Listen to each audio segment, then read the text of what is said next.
All right, what's up, guys? I know it's been a long wait. A lot of you guys were asking questions about where we're going to do our podcast, whether it's going to continue, and the answer is yes. We are continuing on the Blue Wire Network. Thanks to Ty Winnish and Kevin Jones for getting us set up with Blue Wire. We are going to have a different name. We're going to be the Just Win podcast. And unfortunately, Jimmy Durkin is not going to join us on the podcast. He got bigger things to do with the Athletic and handling his promotion. But I'm Ted Nguyen. That's Vic Tafur, Tashan Reed. Us three are going to continue on with this podcast. Obviously, those two are boots on the ground over there in Las Vegas, and I'm here in the Bay Area just offering my perspective and what I think. But yeah, make sure you guys subscribe on whatever you guys listen to your podcast on, whether it's Apple, Spotify. And we are also going to have a YouTube channel, so be on the lookout for that. We also have a new producer, Neil, and I don't know if Neil wants to come on and introduce himself at all. No? Okay. No. Neil's with us in spirit. Okay, yeah, Neil's with us in spirit. But yeah, I'm excited to get this podcast going. We'll definitely be on twice a week during the season, and we'll kind of figure out our cadence in off season. But we'll at least be on once a week. Anything you guys want to say about starting this new podcast and venture? Yeah, I mean, definitely apologize to all the fans who've been hitting me and Vic up on Twitter for the past 3 months, asking us where the hell we're at. But excited to be back. On a regular cadence, talking about the Raiders. We'll go off script as we tend to do, but bring all the content you guys love, news, analysis, our opinion, and excited to get back to it. Yeah, I think we're pretty happy to have a new home. I think we're excited about you guys getting involved this year. Maybe have some Q&As and get you guys watching and listening and getting feedback. And we're planning to do some more player interviews like we did in the past. So I think this will be a fun new start with Blue Wire. All right. With that said, we'll hop right into it. So we'll start talking about training camp. And first order, we have a little Kermit drama going on. And, you guys are reporters. Why don't you describe what happened today with a Kermit the Frog puppet or whatever that was at training camp? Yeah, so we didn't notice it live because we were over, right after practice. They start bringing over players to talk to us in the media scrum. And I know it's kind of been, misconstrued a few different ways on social media. It wasn't like a doll that the Raiders brought to practice. But there's a fan, they do have some fans that they're allowing to come to camp in Costa Mesa. And he brought a Kermit doll with a Patrick Mahomes jersey on it and a little curly afro wig on top. And for anybody that doesn't know, Patrick Mahomes sounds like Kermit. And so it's been like a running joke for a few years now. And so they were trolling Patrick Mahomes, which, this is cool. Fans can do that. But the reason why I gained some traction is they convinced Ricky safety Trey Taylor, who doesn't know any better, to pick up the doll and, do a little acting with it in his hand. And so that's pissed off some Chiefs fans and Patrick Mahomes' trainer and some more people on social media. So that's the drama of the day from our perspective. Yeah, it's a big story. I mean, anytime you get Sesame Street doll passed around, and I guess the Chiefs they saw it. I guess Mahomes' trainer tweeted out something about that. It's been noted, or we see this, but I'm not. Who really cares? I mean, obviously, I think there was a B word that was thrown around, and that wasn't the best thing to say. But really, the Raiders don't like the Chiefs. Chiefs don't like the Raiders. They already ruined the Chiefs' Christmas. So as far as just being bulletin board material, like kind of getting Mahomes even more fired up, I don't think that's going to really happen. I think he's clearly the best guy in the league. He's clearly motivated to beat the Raiders wherever he can, especially after last Christmas. So I don't think the Kermit Gate is going to really have a lot of legs to it. Hopefully not. And for the fan who brought the doll, he got what he wanted. He got some attention, and I guess that's what we do. Yeah, I didn't even notice it. And now that I have noticed it, I'm going to move on pretty quickly with my life and forget all about it. Yeah, when I first saw it, I was just like, probably not wise to be trying to antagonize this quarterback that's been kind of just destroying your team for a long time. But then again, I don't think it's going to change the fact that he might do it in the future unless the Raiders can put a stop to it on the field. But I mean, Patrick Mahomes is the type of guy that sees this stuff and he will internalize it and he will use it as bulletin board material, whether or not that equals to another touchdown pass or touchdown run or whatever? Probably not, but I mean, I think he will take note of it, and I think he will use it for a little extra motivation. Yeah, I'm I sure guess Patrick Mahomes wasn't going to try to torch the Raiders anyway, right? Like that definitely wasn't going to be his mission going to their matchup. Okay, I think it's good that it was Trey Taylor, not like Jack Jones. I think a player that no one really knows about, especially on the Chiefs end. I think, well, this is some random guy who, whatever, got a dome in his hand. So I don't think it's as big a deal as it could have been if it was like a marquee player. But again, it's a slow, it's been a slow week because we're talking about Kermit the Frog. Okay. Yeah, I mean, I think they already had, a good amount of animosity leading up to this game between, them beating the Chiefs on Christmas Day in Arrowhead and the Chiefs coming back and winning the Super Bowl on the Raiders home field. And I know everybody made a big deal about AP saying, they're going to have the Patrick Mahomes rules this season. So, and it's already a rivalry. So it is what it is. It's not that big of a deal, but it's funny for the day, I guess.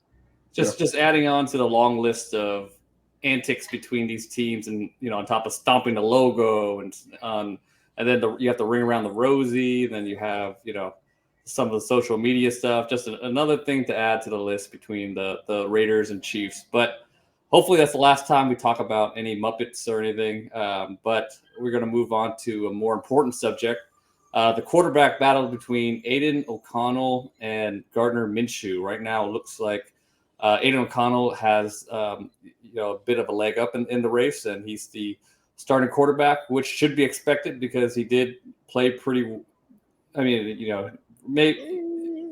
Yeah, he played better. He played better than Jimmy Garoppolo. Okay, he played better than Jimmy Garoppolo down the stretch, and he was the starting quarterback when they were winning games and finishing the season strong. So I think it's only right for him to have a bit of a leg up in the race. We'll see if he can keep it. And I mean, ideally, you have the young guy that you don't exactly know where his ceiling is. I mean, obviously, you can talk about his ceiling with his physical limitations, but maybe he could end up being like a Kirk Cousins or another quarterback that relies more on his brain than his physical abilities. But the point is, he's a young guy, and you don't know exactly where his ceiling is. Whereas we know where Gardner Minshew's ceiling is, and it's not extremely high, but maybe that's what the Raiders want with this type of defensive team. I think you got a pretty good idea of where Aidan O'Connell's ceiling is. I don't know if he's going to bust through to become. I mean, I like Aidan. Obviously, a hardworking kid, got some good accuracy, but he is what he is, and he can't move very well. I think defenses are going to be on him more this year than they were last year. I think he struggled a little bit in OTAs again today. Both guys look bad today, so they wouldn't have paid Gardner Minshew $15 million if they thought Aidan was a lock start guy.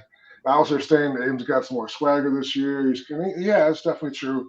And he's kind of got the leg up right now because he knows the offense. But again, they gave Gardner Minshew a pretty penny, so he'll have every chance to beat him out. And I think it'll come down to the exhibition games. But today was not pretty, so I think it's going to be an interesting ride this training camp. Not pretty for both quarterbacks, or are you saying one stood out? No, that's correct. Actually, Minshew had 2 interceptions, one on a tip ball in the 11-on-11 drills. And I wouldn't say he had the worst day. I think it was pretty close. I think O'Connell didn't do much. I think Gardner gives you the option where he can make plays, under pressure, he can get out of the pocket. And you saw that today, a couple of roll-out plays, the one where we got obviously pressure and found Devontae in the end zone. So you see that with Aidan's got to be, drop back quick, get rid of it quick, or else you're going to be in trouble. So I think the upside and low side is there with Gardner, where you can make plays and you can also make bad plays, which you don't want. So I think that's the danger with him. But Aidan's more of a kind of down the middle kind of, make your reads, get rid of the ball, and hope for the best. Yeah, I mean, they started camp on Tuesday or Wednesday, of course, and they didn't really have many competitive periods. There was only one 11-on-11 session, and it was really just check downs. Like, it was hard to evaluate either Minshew or O'Connell, I would say. But today they were a lot more competitive, and had plenty of 7-on-7 work and 11-on-11 work. And I thought early on during the 7-on-7 work, Aidan actually had a stronger performance in that period. He had probably the offensive play of the day when he found tight end Harrison Bryant in the back of the end zone on a diving catch, and he also ended the period with a nice throw to Jacoby Myers on an out route for a touchdown. So he looked pretty crisp there, but obviously, 7-on-7 is just, there's no lineman on the field. Quarterbacks don't get hit regardless in practice, but, that's not really an accurate simulation of real football. And it seemed like during the 11-on-11 period, again, even though they weren't hitting him, the defensive line was rushing and getting in the backfield pretty frequently, which shouldn't be a surprise considering, they have two starters out on the offensive line with Colton Miller and Jackson Powers Johnson, both dealing with shoulder injuries right now. But it seemed like that's when Aidan started to freeze up a little bit. You saw him throwing the ball in the dirt a lot, throwing it away, throwing it a check down. And so, as Vic said, that lack of mobility and ability to improvise and create things when things break down, that was really on display. Whereas, Gardner Minshew was, it was Ted's dog. Gardner Minshew, he's able to, extend things a little bit, but he also tends to go too far sometimes. And I think that's where we saw those couple interceptions, him trying to force things that aren't there instead of just dirting it or throwing it away. And so you saw their different styles, I guess, come to light during that 11-on-11 period, but the result for either one wasn't particularly good. And so, I'm sure that's something that Raiders fans are a little worried about, but it is, practice too at training camp. There's a lot of time to go before the season gets here, so there's still some time for them to improve. I mean, I think it's going to be close the whole way. I don't think either guys are going to jump out and take over the job. I think there's not that big a difference in their skill set, really. I think even say with Minshew, some of the plays he completed, the ball placement was not quite what it should be. It's like a little behind the guy. It's never, it seems to me, at least so far in the few months we watched him, he's not hitting guys in stride. Maybe he gets better as camp goes on, learning the offense. But I think obviously there's more upside with Aidan as far as accuracy and getting the ball where it has to be, when it has to be, and getting the play, the timing exactly right. And again, with Gardner, it's more of a crapshoot, which can be good. And I think obviously in the NFL, we've seen if you can escape the pocket and make plays, your odds of success go way up. So that'll be the tough question for Luke Getsy and Antonio Pierce, and one I think they'll have to wait until the last second to make.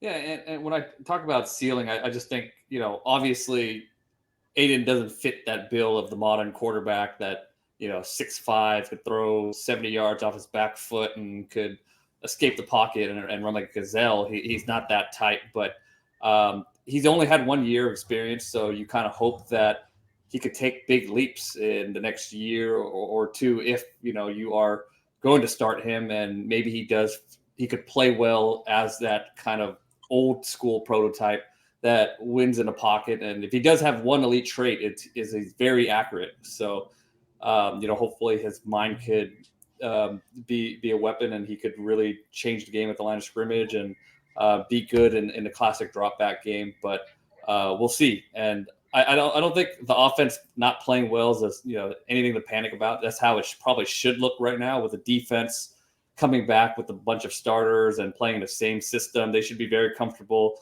And like you guys mentioned, that offensive line, defensive line mismatch is going to be too big for this kind of injured offensive line to deal with. And it should be a mismatch for most teams if the Raiders are going to be a good team. So other position battles of note. One more thing on the quarterback situation, because I know fans have been freaking out about them not having any joint practices. They did try to schedule some of them, but it just didn't work out. Obviously, they're not going to, go have joint practices with the Chargers or a divisional rival or something of that nature. But, as a counter to that, during the preseason, at least according to Antonio Pierce and GM Tom Telesco, they're planning on playing their starters throughout the preseason.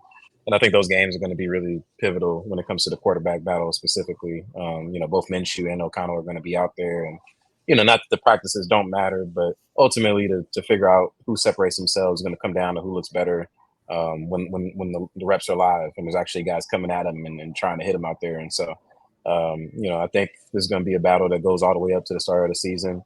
And again, also, like, just because you're a week one starter, as we saw last year, doesn't mean that you're going to have the job the whole season. And so O'Connell could have it to start the season and plays like shit for 4 games, and then Minshew comes in, or vice versa. So this won't be a done deal even once the season starts. And so I think it's going to be one of those situations, just because these guys are so, I would say, pretty even. They're different types of players, but I think they're about the same caliber of quarterback.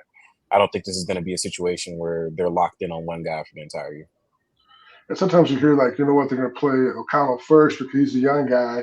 They always bench him and go to the veteran guy, whereas vice versa, it could be tough and who knows. But I don't think Antonio's going to care about that. I think he wants to win as soon as possible, and whoever gives him the chance to do that every week is the guy who will start. So I could see him flip flopping back and forth. I mean, he doesn't want to, but again, I think the margin, like we were saying, is pretty small. So I don't know. It's going to be made based on your opponent. I could see that, and then I think I joked in the offseason about playing them both. And I watched them today. That's not crazy. I mean, you can play them both because they're different plays. You have a bunch of rollouts with Gardner and different things you can do. And maybe, I don't know, but I think you're going to get creative here at some point because, again, we've said this before, they're relying on the defense. Defense has to be is what get this team where it wants to go, not the quarterback. So you hope you have enough playmakers in the offense. These guys can get the ball to them and let them go. And we'll see. We'll have camp in the exhibition season to see if that's true. I mean, usually when you have a 2-quarterback system, you have one quarterback that's a little more athletic, that offers a different skill set. But, you have 2 guys that are very similar, but obviously Minshew's a little bit more – he's a little more athletic. I'd say a lot more athletic because a little bit. I mean, I don't know. I haven't seen him live. I mean, I would say it's a lot. He's not particular. Like, he's not a super athletic guy, but the comparison, there's a very significant gap in terms of their ability to move around. So. As far as the other position battles of note, right tackle, I think, is one position everybody's looking at. I mean, Thayer Munford is likely going to be the starter for now. He's probably going to start off as a starter. And who else is there to challenge him? Do you guys think he has that spot locked up, or do you see somebody challenging him? Did he do well today? Yeah, I don't really think it's a battle. That's his job. Who else is there? I'm trying to think who else there is. I mean, the only other guy that could potentially be in the mix is rookie DJ Glaze, but we haven't seen him work with the ones at all. And Andrus Pete, he's going to be on the left side exclusively, according to head coach Antonio Pearson. While Code Miller is out, he's the guy that's starting at left tackle. I think the battle to watch, I think if there is one on the offensive line, it's probably going to be at left guard. Cody Whitehair has been handling that role for most OTAs in training camp. He played for the Bears the last few years. And Luke Getsy was there as offense coordinator, so he knows the system well. And I think, they want Jackson Powers Johnson to be the starter, but he hasn't been able to stay healthy. I mean, he suffered a shoulder injury in OTAs, and he's on the PUP list right now. GM Tom Telesco said today he expects him to be back in the short term, but he's a rookie. It's still an acclimation process. He hasn't had a lot of playing time, and so if he's not ready to go, they're not just going to throw him out there just to say that he's out there. And so I think Jackson Powers Johnson could have to earn that role at left guard a little bit more than maybe we would have expected when he got drafted. And so I think right tackle is pretty much locked, but that left guard position could be something to watch. Got it. So what about cornerback opposite of Jack Jones? Is Jacorian Bennett against Brandon Faison a thing, or who's challenging for that spot opposite of Jack Jones? Yeah, I think it's a thing. I think Jacorian had a good day today. He had a tip on one of the interceptions. He looked good. I think he showed last year he definitely is a physical guy. I think he knows that part of the game pretty well. It's just to work on the cover skills and then obviously the ball skills. But they praised him all offseason. He's worked hard, kind of made some improvements. I think just it's early in camp, and he may have a leg up on Faison right now. But at some point, I think Telesco disagrees with Tashan and I. We think they need to add a cornerback off the free agent market. I'm not sure Tom feels that rush right now. I think he kind of likes what they have. We'll see how they can develop. So maybe I think it's a bigger need than he does. But I do think at some point to bring somebody in to kind of compete with those guys for the other spot. Because to me, I know the defense is obviously back from last year. They're great last year, and they added some stuff up front. But to me, the question mark is still in that secondary. Even Jack Jones. I love Jack Jones. Everybody loves Jack Jones. He made a lot of plays last year, but are we sure he's the number one cornerback? Are we sure he's the kind of guy who can give you that every week against the top guys in the league? I'm not sure. So I think the cornerbacks are definitely a big question mark, both 1 and 2. Yeah, I think they're trying to give the young guys some room to see if they can flash. Jacorian Bennett, he had a really strong offseason last year, but he just started the season off rough, and then he got hurt and never really got back into the mix. But I still think he has a lot of potential. He has average size, but he's a dynamic athlete. 4.3 speed, crazy vert, good ball skills, and As Vic mentioned earlier, he had the tip pass off of Minshew that led to an interception, and he looks confident out there so far. And I think he's been handling. I would say he's probably gotten more of the starter reps than Brandon Faison so far. Faison's still been working in, and it seems like a little bit at practice. I think we know that. Question about if Jack Jones is the number one cornerback and the premier corner in the league, that's definitely a fair question. But I think we know he's a starter, and so there's a lot of times where he's not out there as much because I think they're trying to get more of a look at the other guys that they're curious about. And so Bennett, Faison, but also today, I think was the most that we saw of the Cameron Richardson, the rookie that they took on day 3. He's a pretty tall guy, like 6'2", fast as well. Played a lot in college, and he was out there running alongside Bennett with the starters a good amount today, while Jones was kind of chilling on the bench a little bit. And so he didn't particularly flash. Like I didn't notice any super notable plays for him, but I just thought it was notable that they were giving him a look. And so, I don't see any harm in it. Especially early in training camp before the preseason starts, see if Bennett or Richardson can step up and maybe become a guy that you can depend on. But as Vic said, like let's say they really struggle in that first preseason game, then at that point I think you have to start thinking about maybe a Stephon Gilmore or some of the other guys that are out there on the free agent market. And even if you do believe in a guy like Jack Jones and Nate Hobbs at nickelback, both of those guys have had issues staying healthy throughout their career. And so you might feel good about it as is, but if one of those guys or both of those guys gets hurt again, you might be going to some guys you're not so confident in. And so even if the veteran doesn't end up starting right away, I think it could be useful to add to that position group. I'll add this. Today we talked to Jack Jones today, and he had the comment that D-line is so good, there are plays they don't have to cover. Like they get there in 3 seconds, they don't have to cover at all. Not what you want to hear. Not what you want to hear. So there you go. So maybe we're totally missing the picture. That who cares the quarterback? So the D-line is that good, doesn't matter. Yeah, you can put an offensive lineman at corner. It's just the three of us could play. Yeah. I'll be the slot. You guys on the outside. What's that? You're the slot. I can't be outside. So I can't be outside. So I'm thinking the slot is my home. GM might not be a strength if Vic wants to pick him to be a slot of the 3 of us. I mean, obviously not the whole world. Every time. He's blitzing every time. I'm a blitzing slot guy. Yeah. But I mean, I agree with Vic on Jack Jones. I think so much of Raider Nation wants to just lift Jack Jones up as this cornerback 1 star corner, lockdown corner, because he had a strong run towards the end of last year, but he was traded for a reason. He had a strong run with New England too, and he slumped off, and that's why he got traded. So we have to see if he can do it consistently. And I don't know if you could just go into the season and say, yep, Jack Jones is good from now on, and he's going to be our cornerback 1, and we're not going to have any problems with that. I mean, it's not a good thing, but I think his New England thing, I think, was more about off the field than on the field. I mean, he had the incident last offseason where, the guy that, I guess we can say, allegedly brought a gun to the airport and got arrested.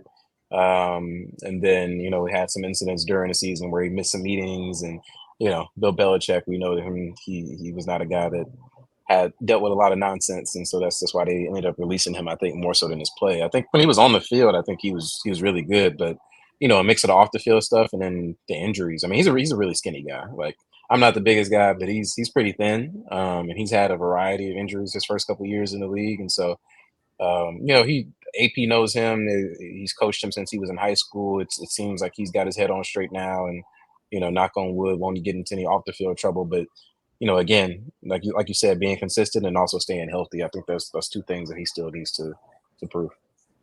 Yeah, and I'm not detracting from his game at all. He played really good for the Raiders down the stretch. It's just you want to see a guy with that type of history do it for long stretches before you really crown him as your cornerback 1.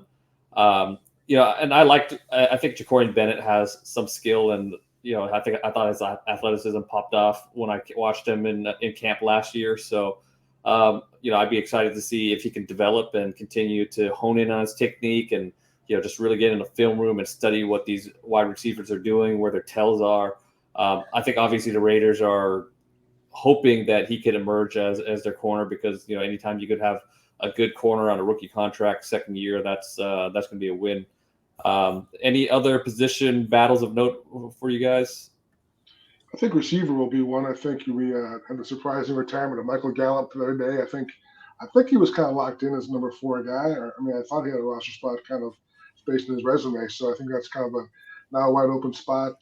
Guyton is a guy who had some connections with Telesco. He's also hurt, so that was a chance for him to kind of step up. He's missing that shot. So they signed Keelan Doss, an old friend of ours from Alameda, who the Hard Knocks hero and John Gruden favorite for a couple seconds. I think Keelan has a chance to make the roster, but again, they always bring in guys again off the Fraser market. So I think that 4th and 5th spot's going to be up in the air a little bit. I think tight end. I mean, I know they're going to use a lot of 12 and 13 personnel, which we've seen a lot during practices already. I mean, using Harrison Bryant as an H-back or even just having lined up as a third traditional tight end. But there are still going to be situations where they only have one on the field. And I know with them taking Brock Bowers 13th overall, you would assume that would be him. But, I mean, they took Michael Mayer in the 2nd round last year. He's more of a traditional tight end. He's a better blocker. He's bigger.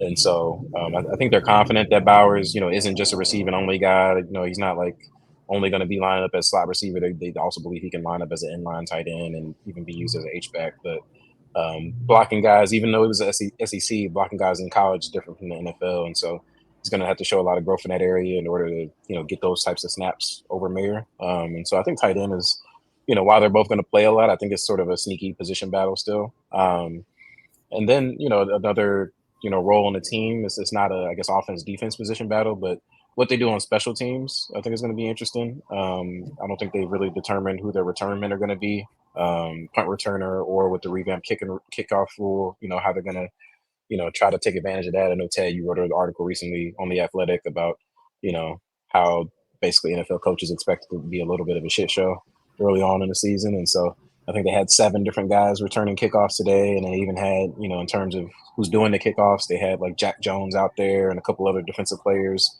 experimenting. So I think that's going to be something to watch throughout camp because, I think in the recent years, as kickoff returns have gotten less frequent, we kind of blow them off. But I mean, they're going to happen damn near every time, they kick it this year. So it's going to actually be pretty important. And so I think that's going to be something to watch too as this training camp goes on.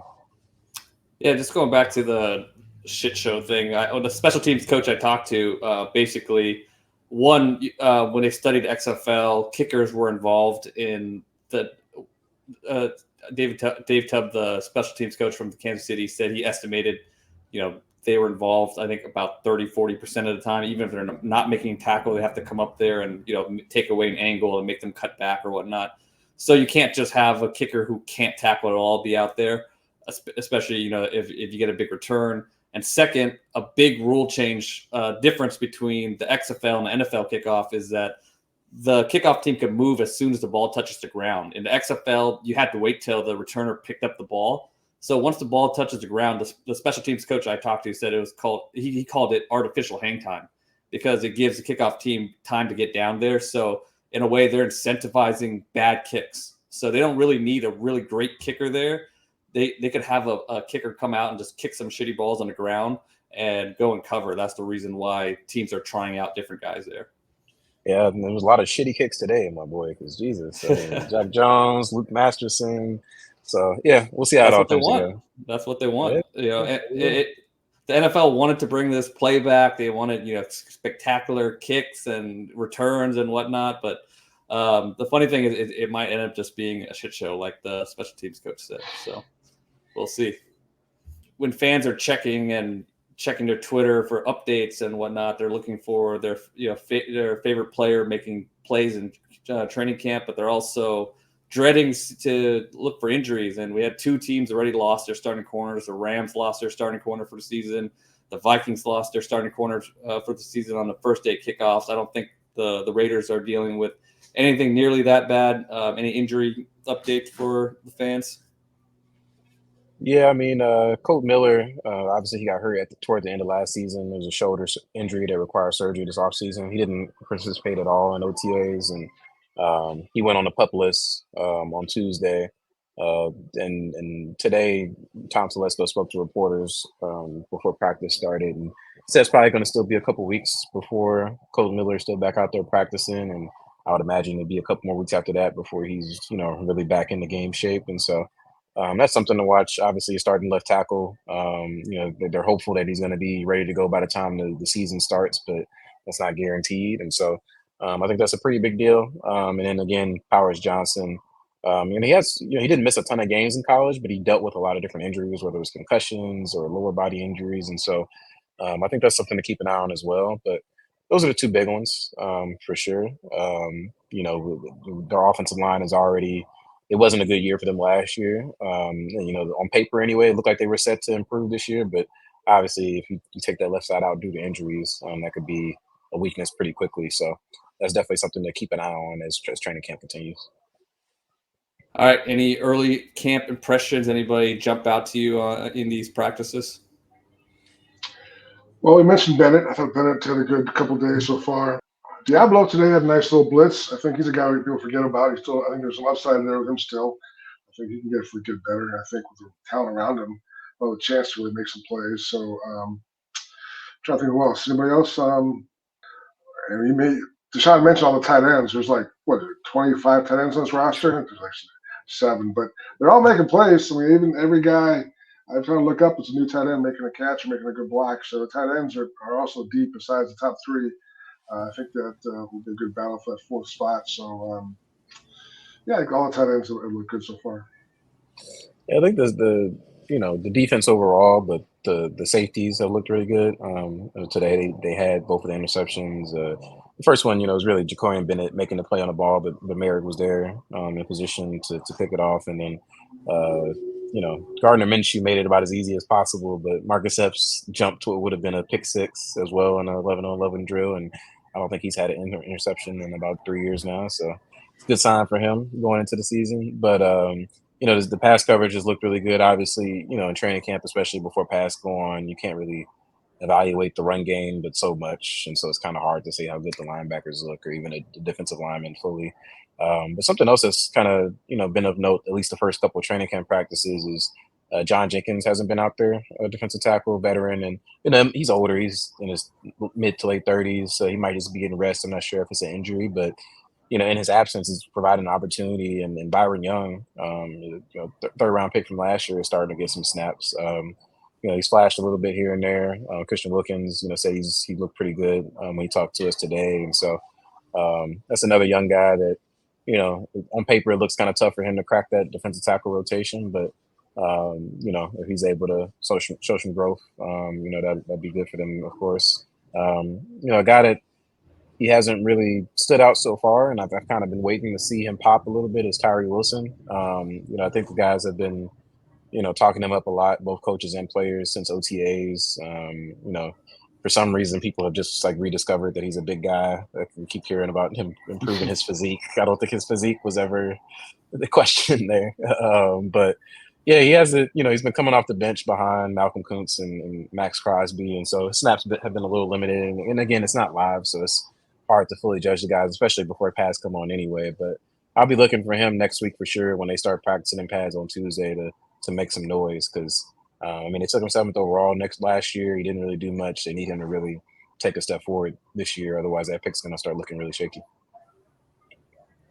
Like you mentioned, it is hard to take too much from the running drills, but Zamir White looks the part. He looks big and strong and fast. He gets through the holes in practice, and he gets to the end zone. So I think he looks like he's ready to take the next step. He knows he has some big shoes to fill in Josh Jacobs, but he put on 5-6 pounds of muscle in the offseason, didn't lose any speed. He definitely wants to pick up where he left off last year. I think a lot of confidence in him from his teammates and the coaching staff. So far, so good for Zamir. Yeah, I'm gonna have to owe Zamir White a big apology if he breaks out this year, man. I didn't think he, every time I watched him, it just didn't seem like he was breaking tackles. It seemed like he fell down way too easy. But he's gonna have a starting role, and he looked, I don't want to get too hyped over guys being in the best shape of their life type content, but he looks like a bowling ball. So we'll see. He was always in good shape. It never was it was always in good shape. Yeah, but so going back to Receiver, the Netflix documentary, I thought it was going to be some really interesting content as soon as I saw Devontae Adams was a part of it because of the whole Josh McDaniels firing and AP transition. What do you guys think about Devontae Adams and the access they had and things said on that show? I don't think we were surprised. I mean, I think we were surprised with the actual There's more words. I mean, confirmation. There's confirmation. yeah, we all saw the images. We all saw him as his body language, but we never heard the actual words on the sidelines. Like, get me the fuck out of here! I'm getting killed. I mean, his family's grandmas are worried about his health. I think. So yeah, he clearly was in a bad way. I think we saw. And imagine this: like, obviously Jimmy G comes off looking pretty bad in that show.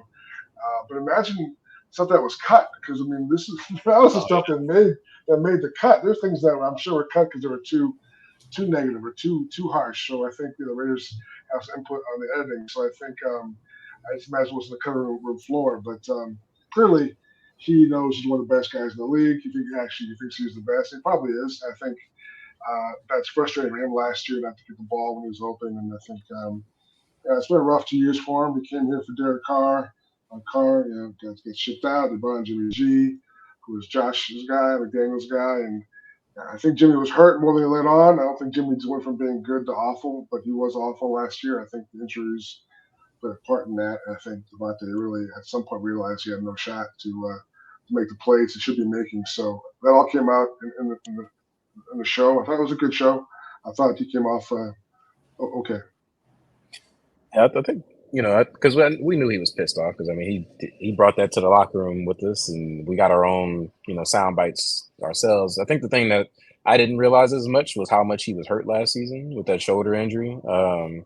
We all saw the big hit that he took against the Chargers, and then again against the Patriots later in the season. But I mean, he was pretty down bad, and it limited him more than, I mean, he was talking to, I forget who it was at practice, like he had to kind of catch the ball forward because he couldn't move his arm in a certain way. And I mean, it wasn't, a peak Devontae Adams season, but he still had over 100 catches, over 1,000 yards, and was one of the better receivers in the league, with having, crappy offensive line play and shitty quarterback play as well, and bad play calling. So, I think it shows he's still, towards the top of his game, even though he's getting a little bit older. And when it comes to him being disgruntled, I don't know how much I don't think it really matters now. I mean, it's a new head coach in Antonio Pierce that he's fully behind. It's a new GM in Tom Telesco.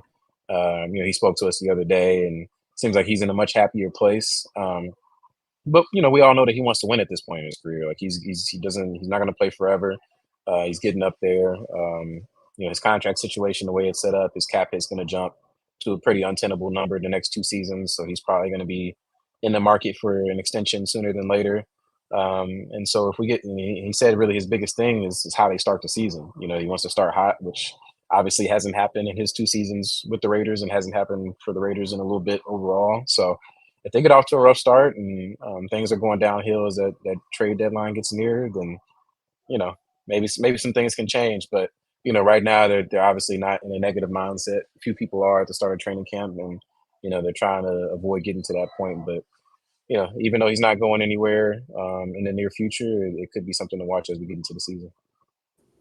Yeah, the Jimmy G hospital ball thing, I kind of talked about that when Garoppolo was signed, because I saw a lot with the Niners, and I always thought, what do receivers think, when your quarterback puts you in these type of positions? And now we kind of see what Adams was thinking. He was fearing for his life out there.